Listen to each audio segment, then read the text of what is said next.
Və bunun üzərinə biz artıq Manna dövlətindən danışa bilərik. Eramızdan əvvəl 9-cu əsrində adını çəkdiyimiz Subarq, Kuti, Lulubi, Su tayfalarının varisi kimi Manna dövləti qurulur. Tarixçilər Mannaların əvvəl bir boy olduğunu, daha sonra bir ittifaq, daha sonra bir dövlətə çevrildiyini qeyd edir. Yaxşı, Manna nə deməkdir? Manna sözünü bəziləri türk dilində olan şəxs əvəzliyi ilə əlaqələndirir, bəziləri onun türk dilində qoyun mənasına gələn kök ilə əlaqələndirir. Mən isə bu mən sözünün türk dilində olan min rəqəm mənasına gələn söz kökü ilə eyni olduğunu qeyd edirəm. Xatırladım ki, biz yalnız günümüzdə min sözünü yalnız rəqəm kimi işlədirik.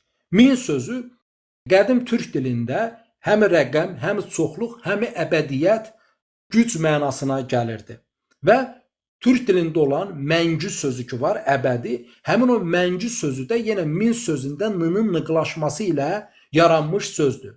Və biz Çingiz xanın, Batu xanın nəvəsi, Toylu xanın oğlunun Məngü Teymur olaraq adlandığını görürük. Məngü nədir? Buradakı həmin min, əbədi, güc mənasına gələn söz olduğunu görürük. Və həmin bəyin adı 13-cü əsrdə yaşamış bir bəydir, adı Məngü Teymurdur.